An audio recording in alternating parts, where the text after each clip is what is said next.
Amém? Olhe para o irmão que você orou com ele e diga: meu irmão, muito obrigado que você orou por mim. Eu me chamo. Fale o seu nome para ele. Diga: não se esqueça, ore sempre por mim. Nós estamos aqui com um propósito tríplice. Faça assim com as suas mãos: para receber, celebrar e repartir.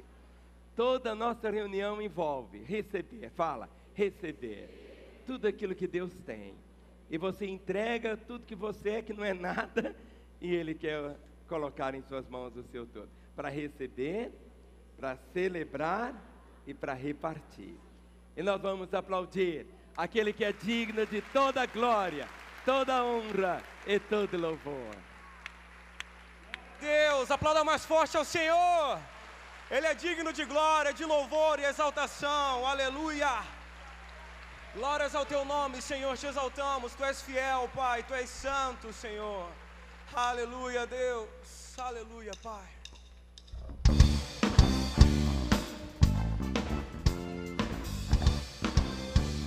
Declare: meus lábios eu te louvarei, minhas mãos eu levantarei, com meu coração eu te adorarei, com meu coração eu te servirei, com meus lábios eu te louvarei, minhas mãos eu levantarei, com meu coração eu te adorarei, com meu coração eu te servirei. Porque antes eu era perdido, pecador, mas o teu amor me conquistou. Porque antes eu era escravo do pecado, mas o teu perdão me libertou. Te adorarei, eu dançarei em tua presença, Jeová. Te adorarei, eu dançarei em tua presença, Jeová. Se o inimigo vem me acusar, com meu passado quer me condenar, em tua palavra eu confiarei, em teu perdão me refugiarei. E se o inimigo, ele vem me acusar, e Senhor, ele não pode me condenar, em tua palavra eu confiarei, em teu perdão me refugiarei. Porque antes eu era perdido, pecador, mas o teu amor me conquistou. Porque antes eu era escravo do pecado, me libertou. Agora aquele que é digno, te adorarei, eu dançarei em tua presença, Jeová. Te adorarei, eu dançarei em tua presença, Jeová. Te exaltamos, Senhor, adoramos a ti porque tu és digno, Deus. Toda honra, todo louvor a ti, para como sempre, Senhor. Ser exaltado nesse lugar, aleluia.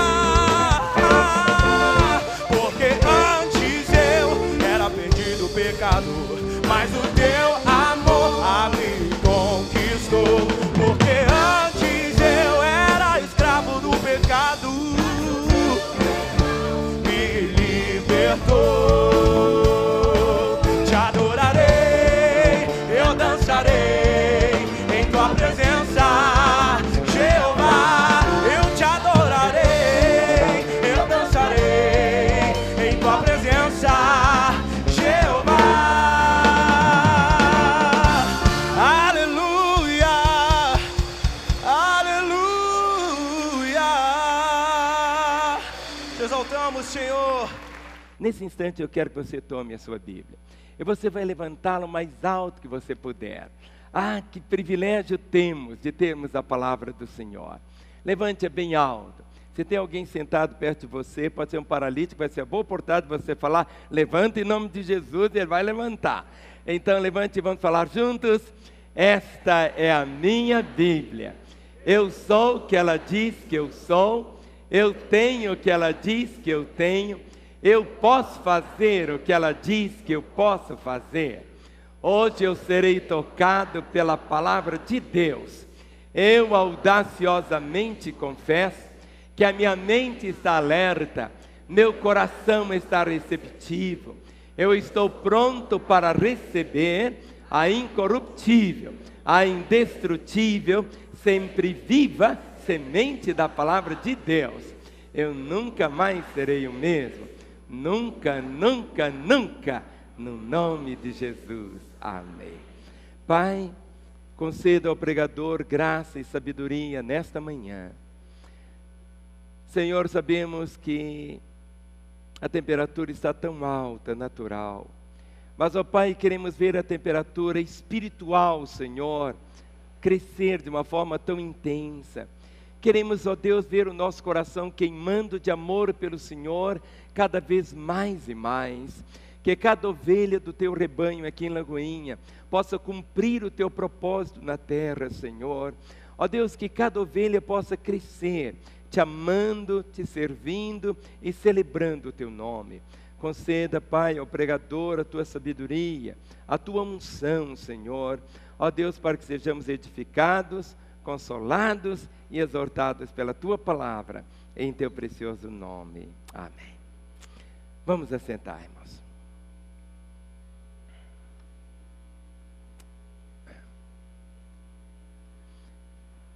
Eu vim de uma família que tinha, assim, muitos filhos, muitos.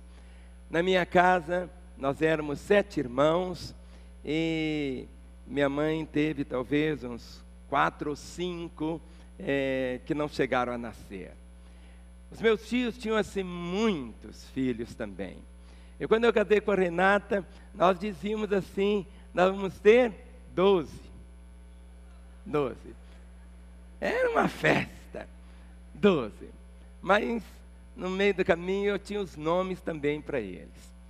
E a Ana Paula foi o avô que escolheu, já o André fui eu que escolhi, a Mariana fomos nós dois que escolhemos, mas tinha alguns outros que se viessem, um deles chamaria Estevão.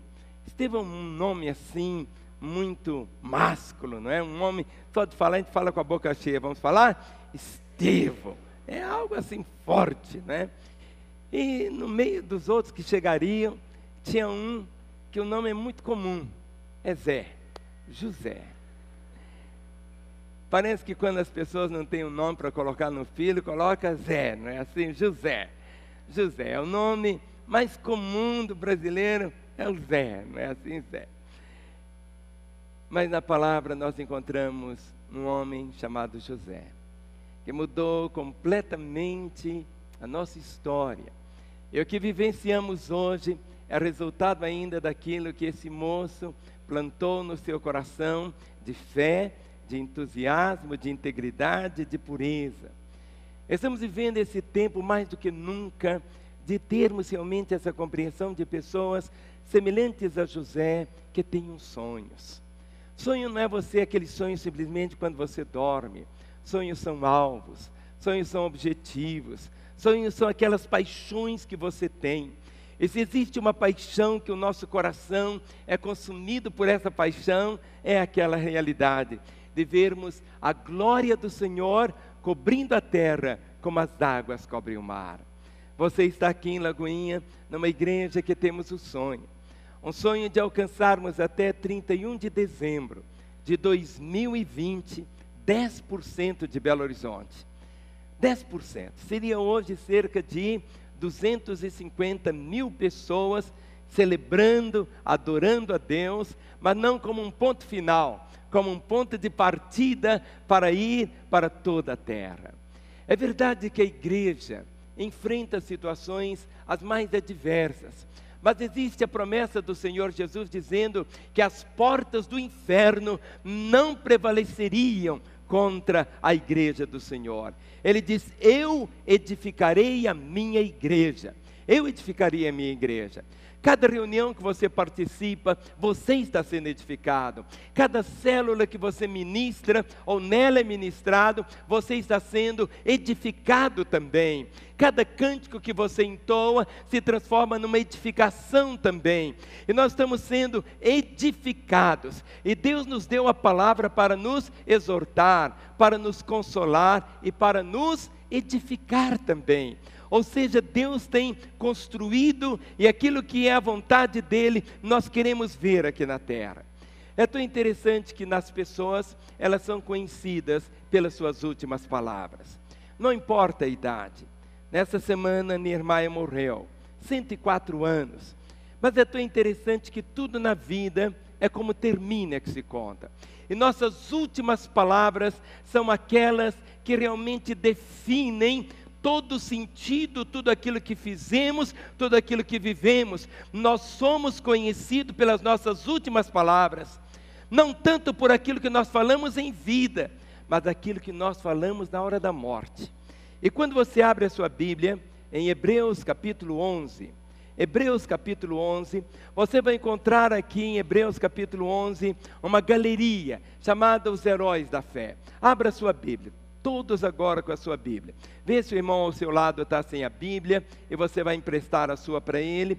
E você vai encontrar aqui a história de Abel, de Noé, de Enoque, de Abraão, de Isaac. E à medida que você vai lendo a história de cada um deles, muitas vezes em um versículo só, ou em poucos versículos, você encontra realmente assim, toda a história deles.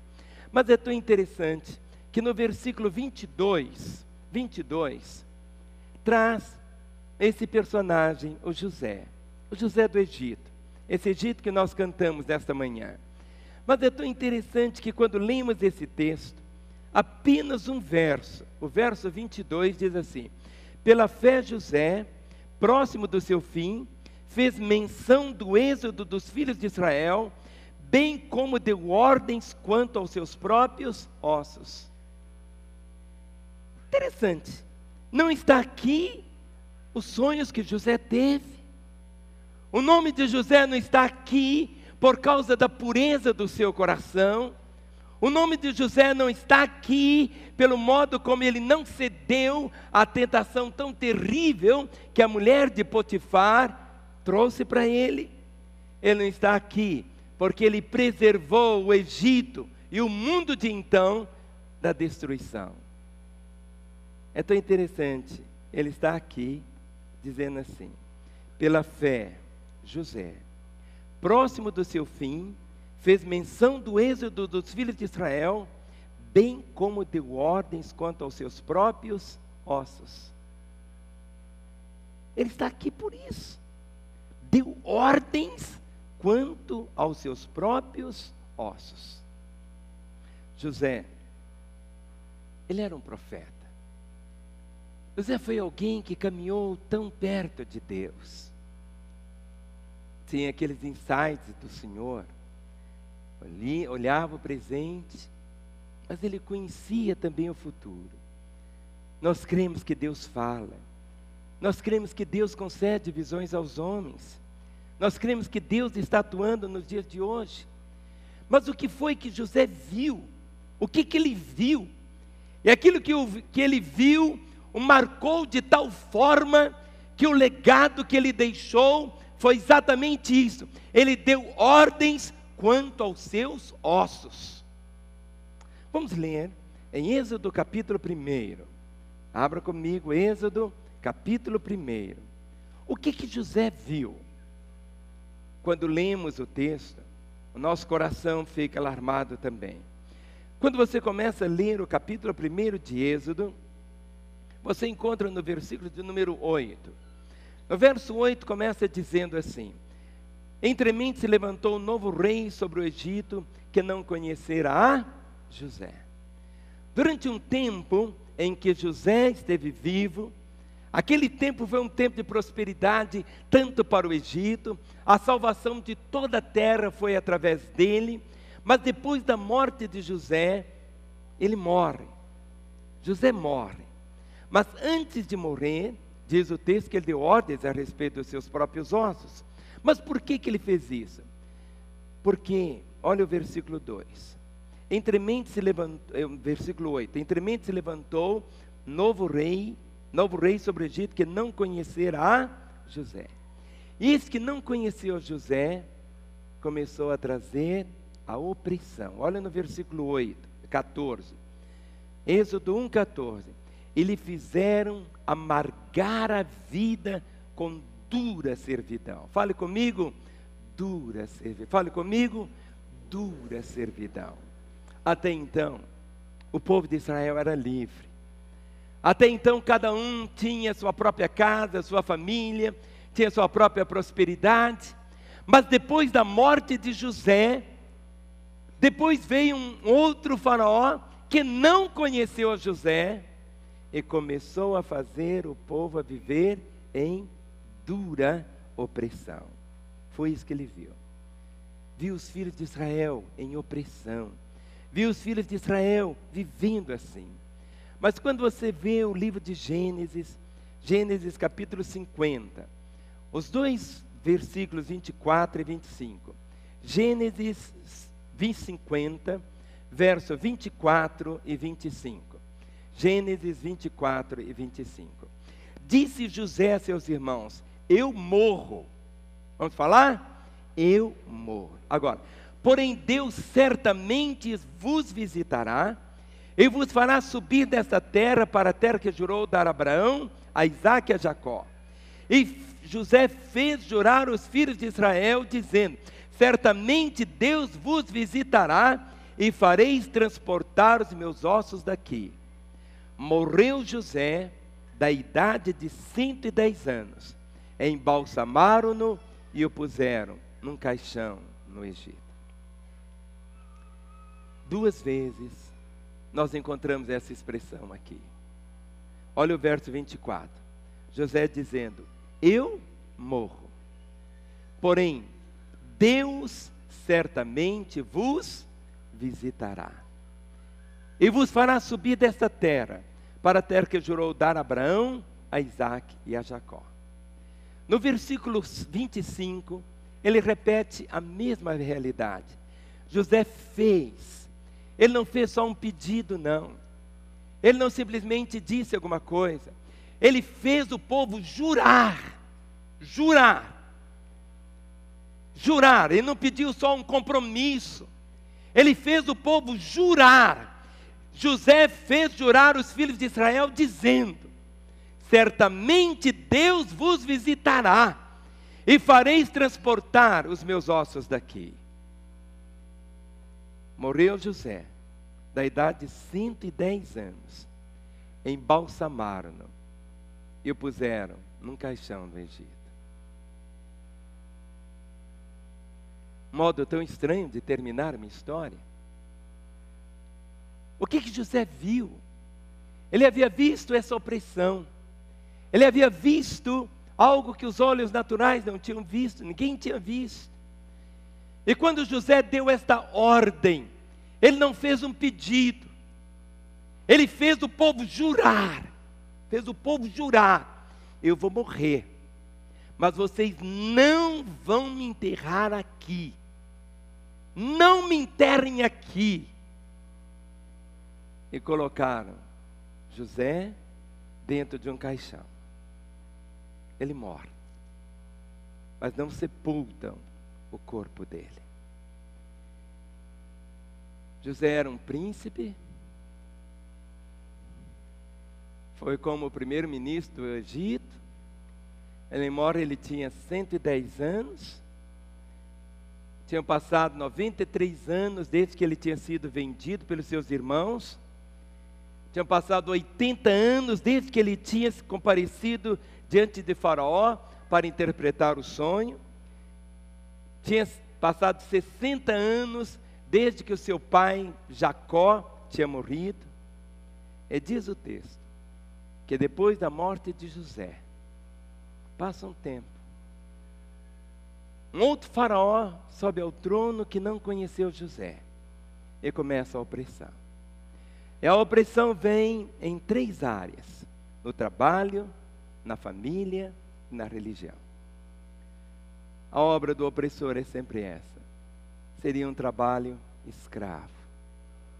Quando você vê toda a história, todo o povo de Israel se tornou escravo, escravo, escravo. Na família, passou a existir logo um controle de natalidade, ou se não, o aborto. Na religião, não permitir o culto a Jeová. Imagine quem era livre, de repente está vivendo debaixo de tanta opressão assim. Quem tinha sua família tranquila, seus filhos, podia ter 12 filhos, Renata. E naquela época eram muitos filhos. E logo chega uma lei. Se a criança que nascesse fosse do sexo masculino, ela tinha que ser morta.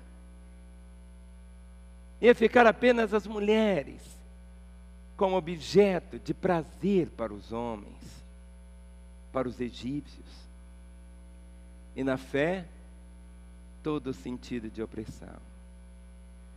Quando a opressão começou, os ossos de José insepultos começaram a falar. Os ossos dele, aquilo que ele disse, certamente Deus vos visitará. Não me enterrem aqui. Não me enterrem aqui. Não me enterrem. Eu fico imaginando aquele caixão sem ser sepultado. Anos, anos, anos. Quando a opressão foi aumentando, e ela foi aumentando paulatinamente, ela não veio de uma vez só, foi um processo. Quando estavam talvez ali debaixo das chicotadas, as famílias sendo destruídas, o que acalentava o coração deles era que começaram a ouvir os ossos de José falarem: certamente Deus vos visitará e fareis transportar os meus ossos daqui. Ou seja, no silêncio daqueles ossos, eles começaram a falar, no meio da opressão, no meio das lágrimas, no meio da angústia, no meio de situações as mais terríveis possíveis. Os ossos começaram a trazer uma mensagem. E os israelitas começavam a dizer: nós não ficaremos aqui para sempre. Nós não vamos ficar para sempre aqui. Deus vai nos visitar. Um dia Deus vai nos visitar. Nós não sabemos quando, mas Deus vai nos visitar. Na hora do desânimo, coragem. Vamos suportar mais um pouco. É possível que seja muito pouco. Vai chegar. Deus certamente vos visitará. Quando nós olhamos a nossa própria terra, quando nós olhamos para a nossa própria cidade, quando você olha, quem sabe, para a sua própria família, em momentos assim tão difíceis, tão delicados, aí você diz: como? A palavra diz: certamente Deus vos visitará. Ou seja, há uma resposta, vem algo que vem do Senhor. É a ordem lá de José foi: fareis transportar os meus ossos daqui. Quando os judeus estavam lá construindo uma pirâmide, nada mais era do que um grande túmulo, no meio de toda aquela opressão. O coração deles cantava uma verdade: não ficaremos para sempre aqui. Não vamos ficar para sempre aqui. Aqui não é o nosso lugar. Aqui não é o nosso lugar. Não é o nosso lugar. Não é o nosso lugar. Somos aqui apenas peregrinos, forasteiros. Quantas vezes, querido, você tem a tendência de achar que aqui é o seu lugar? Aqui não é o nosso lugar. Ou seja, estamos aqui apenas só de passagem. Deus vai nos visitar. Algo diferente. Lá no Egito, a ordem era essa: vocês não precisam lançar raízes aqui. Não é para vocês construir a esperança aqui, porque Deus vai vos visitar.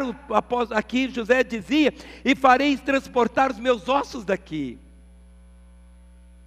Passaram 50 anos, não aconteceu nada. Passaram 100 anos, nada. Passaram 200 anos, nada. Passaram 300 anos, nada. E os ossos de José continuavam insepultos. Passaram 400 anos. 400 anos. Quantas vezes, filho, você acha que a resposta do Senhor vem em 24 horas? A resposta dele pode vir em 2 horas. A resposta dele pode vir em 5 minutos. Algo que nós compreendemos é a própria soberania dele. E aqui passaram 400 anos. Fale comigo, 400 anos. Outra vez, 400 anos. E eles só diziam algo. José fez jurar o povo.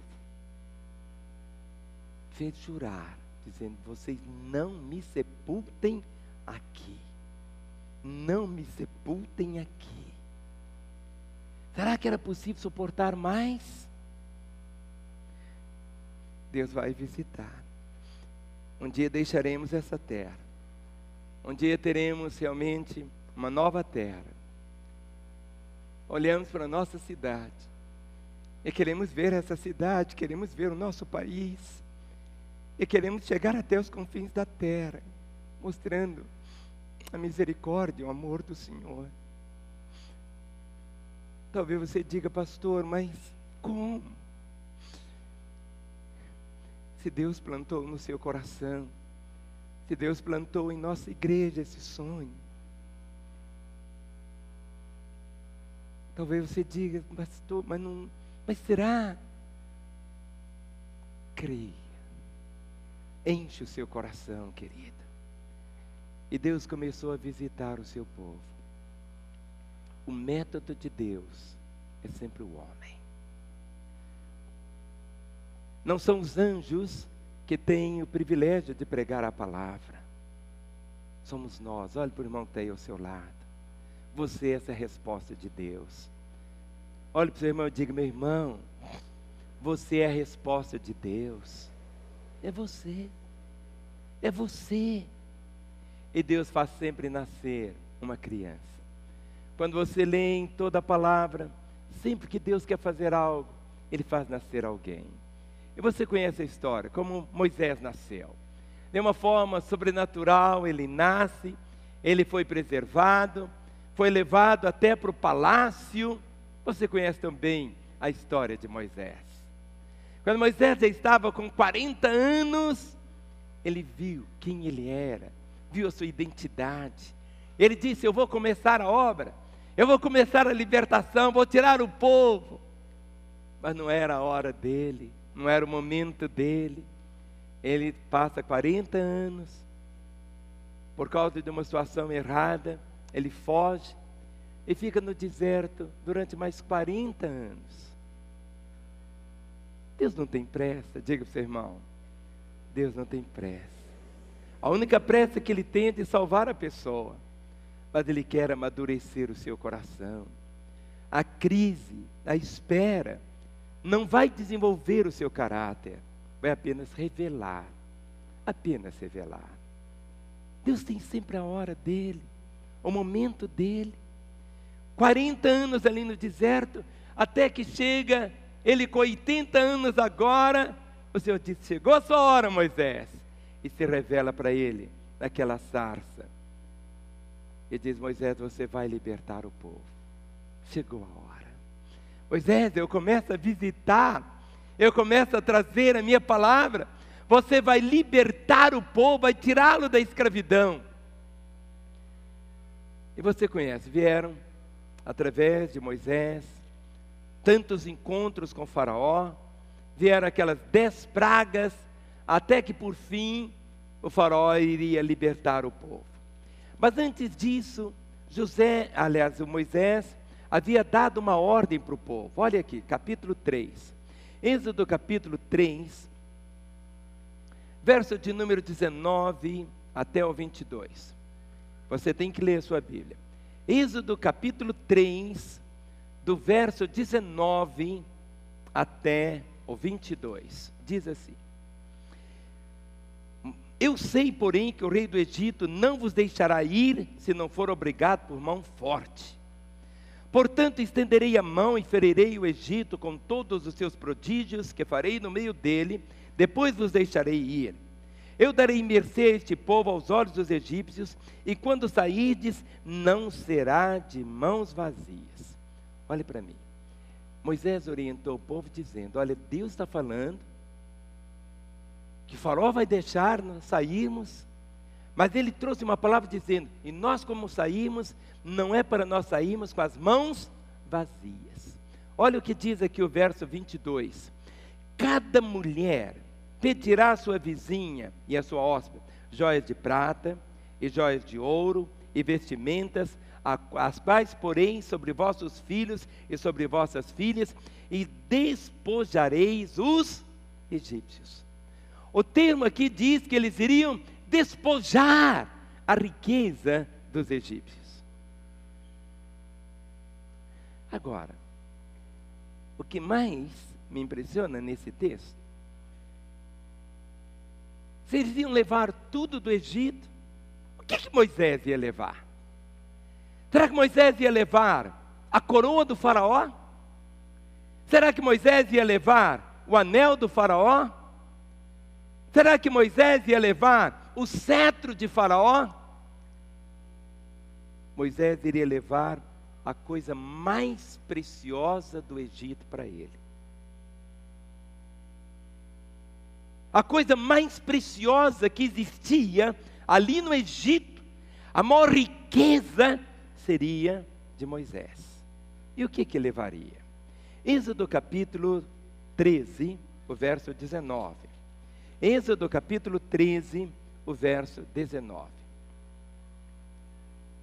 Êxodo capítulo 13, verso 19. Diz assim, Êxodo 13, 19. Também levou Moisés consigo os ossos de José, pois havia este feito aos filhos de Israel jurarem solenemente, dizendo: certamente Deus vos visitará, daqui pois levai convosco os meus ossos. Moisés levou consigo, fale comigo, consigo. Era Moisés quem iria levar os ossos. Moisés não levou nem a coroa, nem o cetro, nem ouro, nem pedras preciosas, nada disso.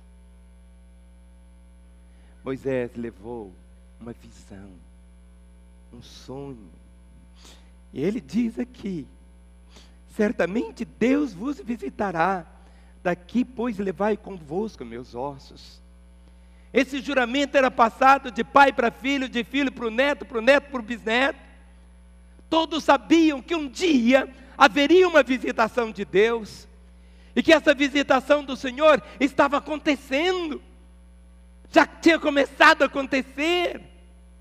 E Moisés levou com ele, consigo, os ossos de José. Por quê? Por quê? Havia uma compreensão. José havia proclamado: meus ossos repousarão em Canaã. Meus ossos não serão sepultados aqui no Egito. 400 anos depois, começa aquela marcha, praticamente 2 milhões caminhando, e o líder à frente. Tinha uma vara, e junto com ele, os ossos de José, experimentando a visitação do Senhor. Por que os ossos de José foram levados nessa caminhada? Por causa de um juramento. Ele fez o povo jurar, dizendo: Deus vai visitar homens, mulheres, crianças. Estavam ali todos cheios dos bens do Egito. tanto animal, tanto bicho doméstico, sobre o impacto ainda da Páscoa, do livramento, aquele momento tão precioso. Deixaram os egípcios sepultados, seus mortos, saíram. Moisés conhecia sua incapacidade diante daquele empreendimento tão grande. Mas aqueles ossos davam para Moisés uma certeza: é que Deus está nessa missão. Deus está visitando. Deus está visitando. Hoje, nós não temos ossos para nos inspirar. Nós não temos ossos para nos inspirar. Nós temos a palavra de Jesus dizendo: eis que eu estou convosco todos os dias, até a consumação dos séculos. Quando olhamos, e principalmente nesses dias que estamos vivendo, 40 dias de jejum e oração, é um tempo quando o nosso coração mais que nunca mergulha na vontade do Senhor, querendo cumprir o propósito dEle, o querer dEle, a vontade dEle. Quando você compreende que você está dentro dessa missão, que Deus está visitando você, como no Egito os ossos ali estavam falando de coragem, de ânimo. Agora, durante a caminhada, estavam os ossos ali fazendo uma proclamação tão grande de confiança. Quando Moisés, diante do Mar Vermelho, o primeiro obstáculo a ser enfrentado, diante daquela situação que precisava de um milagre tão grande, aqueles ossos começaram a falar: confie, eu estou visitando vocês. E Moisés disse para o Senhor: e agora? E Deus disse para Moisés: Moisés, por que você está clamando, Moisés? Por quê? Diga ao povo que marche, diga ao povo que avance, diga ao povo que marche, Moisés. O mar se abre. Você conhece tão bem esse milagre tão glorioso da glória de Deus. Durante toda a caminhada, o deserto, aquele sol inclemente, as areias tão escaldantes, de repente, uma nuvem cobriu o povo. Uma nuvem, podemos falar assim, de ar-condicionado. Ou seja, quando o povo caminhava, a nuvem caminhava. Se a nuvem caminhava, eles caminhavam. Toda a proteção do Senhor ali era a visitação de Deus. Certamente Deus vos visitará. Deus vos visitará. Alimentar aquele povo todo tinha que ter uma estrutura tão grande. Mas todos os dias vinha o maná. Em pleno deserto não havia água, mas a provisão do Senhor estava sempre ali. Em outras palavras, era a visitação de Deus. Durante 40 anos, o povo levou, como se fosse aquele caixão de um lado para o outro, de um lado para o outro. Mas por que eles não sepultaram os ossos ali? Não podiam ter sepultado? Não podiam ter sepultado no outro dia? Podia. Mas havia um propósito. E esse propósito é algo tão glorioso. O propósito é que os ossos seriam sepultados apenas quando estivessem chegados em Canaã e no tempo certo. Nós estamos vivendo um tempo que aqueles que têm os olhos para ver podem perceber. Estamos vivendo os últimos dias. Os últimos dias. Os sinais, eles estão aí diante de nós. Nós sabemos que Jesus vai voltar. Nós sabemos o quando. E uma das palavras dele diz: e por se multiplicar a iniquidade, o amor de muitos iria esfriar. Vivemos esse tempo onde você que tem o Senhor, cada vez deve ser esse tempo para uma vida mais santa, mais íntegra, mais completa, mais rendida. O puro cada vez vai se purificando mais. O imundo cada vez vai mergulhando mais na imundície. Mas para muitos, o amor vai esfriando. Esfriando por quê? Porque ele esquece do propósito final do Senhor. Ou seja, muitas vezes, como lá no Egito, pessoas se conformavam com a opressão, dizendo: não, nosso fim é aqui mesmo, nosso destino final é aqui.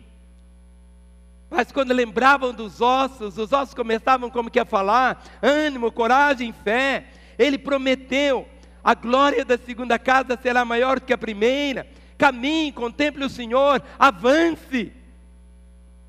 José havia crido que havia visto a vontade do Senhor, uma terra. José estava ali cercado de pirâmides, de túmulos enormes, tudo emblema da eternidade. Mas o que José buscava era uma cidade futura, algo tão diferente, tão diferente.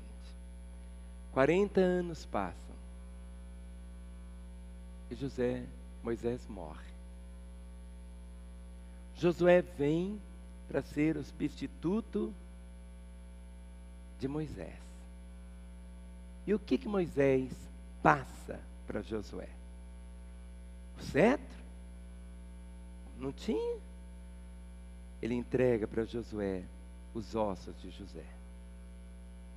Ou seja, passa uma visão, passa um sonho, passa um propósito, e não pode largar até o cumprimento dessa visão. Quando o povo de Israel atravessa o Jordão, pisa na terra, Josué sabia os perigos que a terra oferecia. Jericó, todas as cidades, as dificuldades, mas confortava ele uma certeza: essa obra é de Deus, esta obra é de Deus, esta obra é de Deus. Ao cercarem a cidade de Jericó, ali estava o povo, não tinham tantas armas, mas tinham o quê? Uma promessa da visitação do Senhor. Quando o tabernáculo é levantado em Siló, a terra depois é repartida, Josué vai organizando, repartindo tudo, durante esses anos de conquista. Por que não sepultaram logo os ossos de José? Já estavam na terra, a promessa já tinha se cumprido. Por que não sepultaram os ossos de José? Josué morre. E quando Josué morre, no capítulo 24 de Josué, abra comigo, Josué, capítulo 24. Quando Josué morre, a terra já tinha sido toda conquistada, toda ela dividida, tudo direitinho, tudo aquilo já tinha sido tudo bem organizado, já estava tudo pronto. A última coisa que acontece, Josué capítulo 24, verso 32. Josué 24, 32.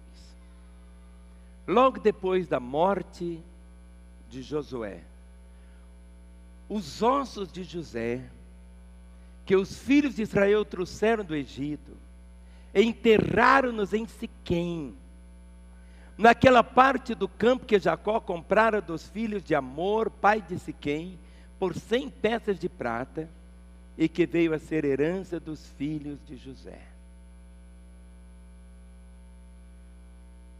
Os ossos de José, que os filhos de Israel trouxeram do Egito, enterraram em Siquém, naquela parte do campo que Jacó comprara dos filhos de Amor, pai de Siquém, por 100 peças de prata, que veio a ser a herança dos filhos de Israel, de José.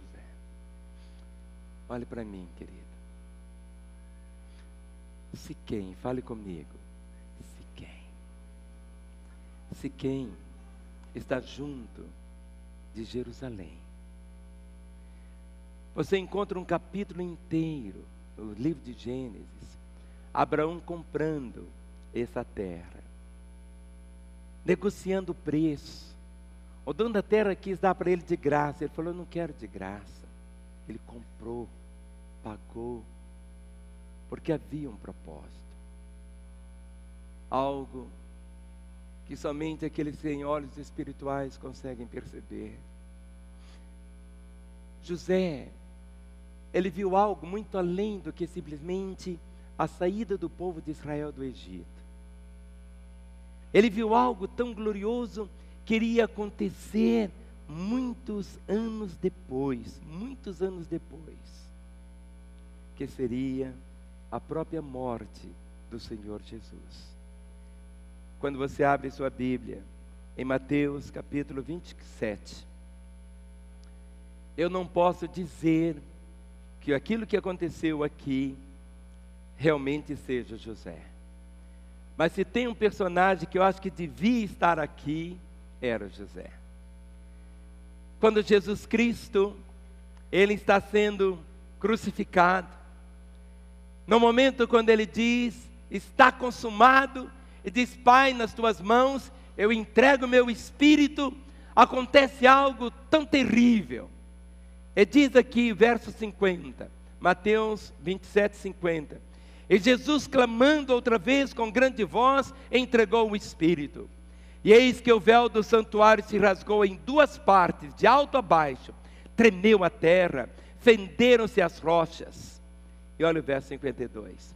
Abriram-se os sepulcros, e muitos corpos de santos que dormiam ressuscitaram. Saindo dos sepulcros depois da ressurreição de Jesus, entraram na cidade santa e apareceram a muitos. Eu não posso dizer que um desses mortos que foram ressuscitados foi José. Mas eu também não posso deixar de permitir o meu coração crer que um deles foi esse.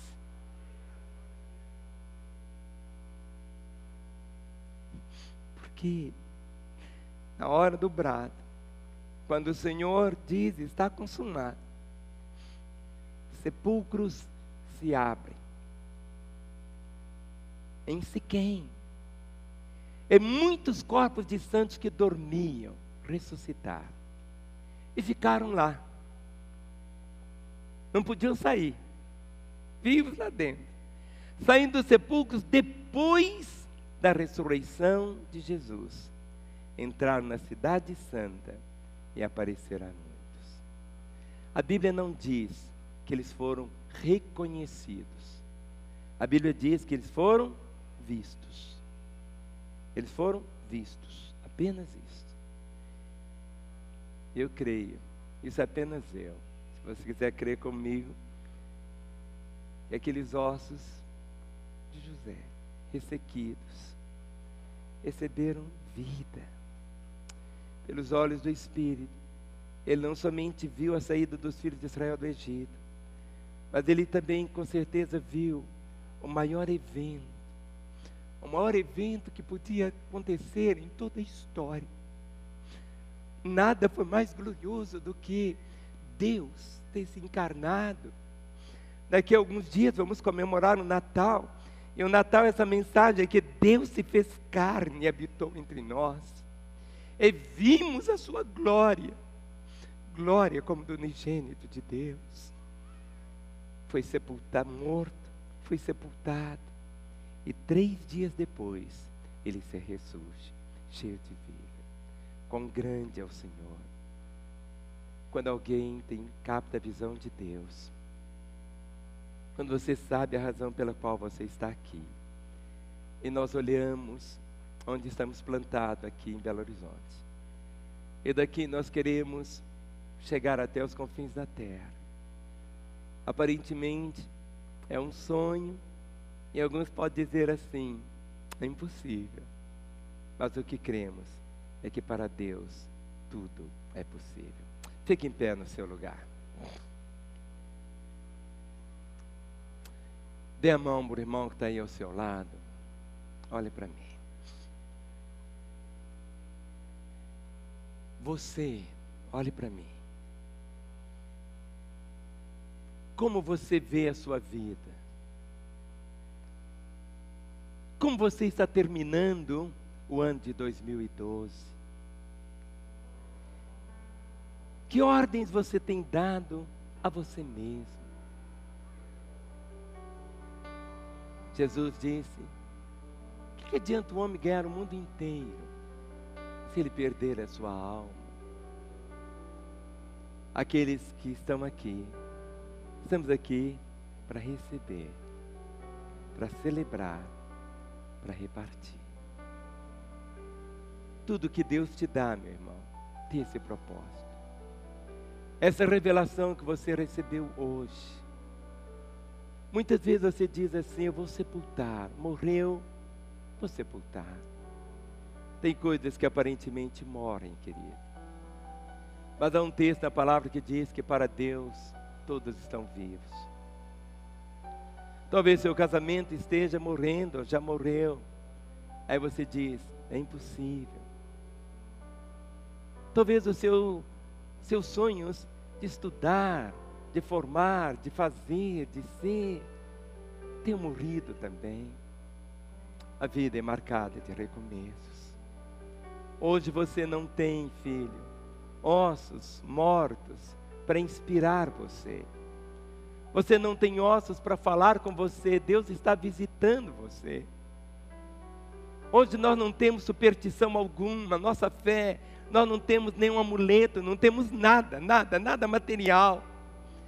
Mas durante aquela jornada eles tinham os ossos ali, a compreensão deles ainda era aquela. E aqueles ossos ali traziam para eles uma certeza: Deus vai nos visitar e fareis transportar os meus ossos daqui. Talvez você diga: pastor, está demorando muito. Querido, não. Lança o teu pão sobre as águas. O que é o pão? O pão é sua própria vida. E a palavra diz que depois de muitos dias o acharás. Talvez não seja você que venha achá-lo. Talvez serão seus filhos. Talvez os seus netos. Mas que a sua vida não passe por você. Sua vida pode ser tão significativa. Você está aqui para fazer diferença. No meio de 7 bilhões de seres humanos. Às 24 horas, Deus olha para você como se somente você existisse. E é você, meu irmão. E tudo que Jesus disse e que nos inspira é que nele diz: eis que eu estou convosco todos os dias. Está demorando muito? Todos os dias.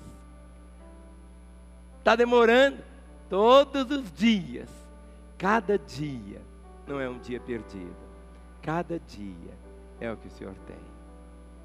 E é por isso que tudo que nós precisamos hoje é esse retorno ao Senhor de uma forma tão intensa. Esta é uma manhã para nós proclamarmos juntos: Senhor, eu quero viver, Senhor. Eu não quero viver só para ficar velho. Eu não quero viver só passar pela vida, Senhor. Eu quero viver o teu propósito. Eu quero viver o teu querer. O que está escrito aqui: José, o homem que podia ter aqui em Hebreus 11, o capítulo podia ser uma página inteira, todinha, sobre ele. E a única coisa que está aqui é isso: pela fé, José, próximo do seu fim, fez menção do êxodo dos filhos de Israel, bem como deu ordem quanto aos seus próprios ossos. Eu creio que Deus deseja que você seja realmente uma brasa viva nas mãos dele. Você pode dizer: pastor, o avivamento está demorando. Avivamento é essa paixão, essa vida por Deus. Avivamento é quando você não suporta mais a letargia, a preguiça, o descompromisso. Avivamento é quando seu coração está queimando de amor pelo Senhor. E quando você apenas diz assim: não sou eu mais quem vivo, mas é Cristo que vive em mim. É apenas isto. Nós vamos cantar uma oração que diz: preciso de Ti, Senhor. Preciso do Senhor cada dia. Preciso do Senhor. Preciso do Senhor para viver intensamente a Tua vontade e o Teu querer. Ao lado de você está um irmão que precisa de Deus. Diga para o seu irmão: meu irmão, eu preciso de Deus. Vamos dar as mãos pelos corredores e como um único grupo, como um corpo, vamos proclamar esta verdade.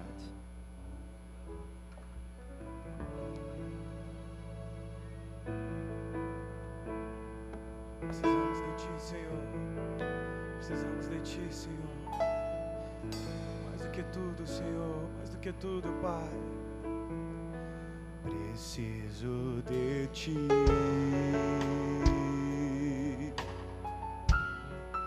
Preciso do Teu perdão. Preciso de Ti. Vem quebrantar o meu coração, como a corça anseia por águas, assim tenho sede. Como terra seca, assim é minha alma, preciso de Ti.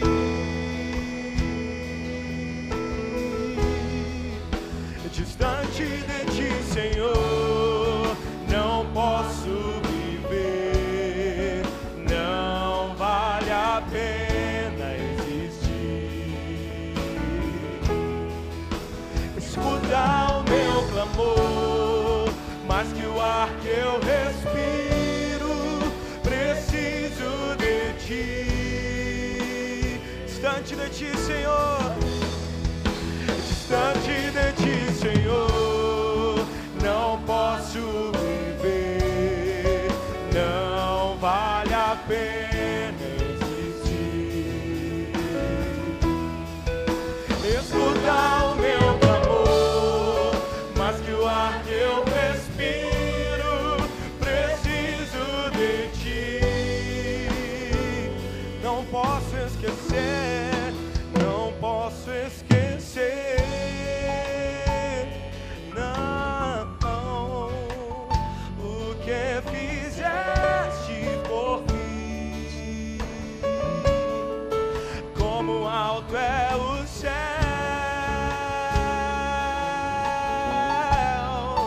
Tua misericórdia é sem fim. Como um pai se compadece dos filhos, assim Tu me amas. Vem, afasta, Senhor, afasta. Ó Deus, eu preciso, oh Deus, preciso. Distante de Ti, Senhor, não posso viver, não vale a pena existir. Escuta o meu clamor, mais que o ar que eu respiro, preciso de Ti, Senhor. Distante de Ti, Senhor, não posso viver, não vale a pena, não vale não. Escuta o meu clamor, mais que o ar que eu respiro, preciso de Ti. Deus, e as lutas vêm tentando me afastar de Ti.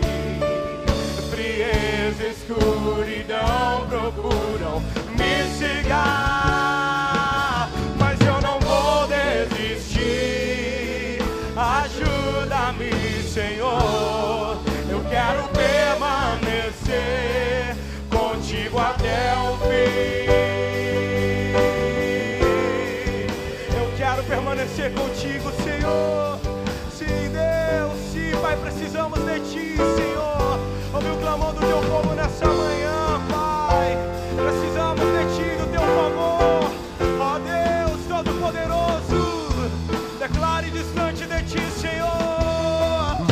distante de ti, Senhor. Não posso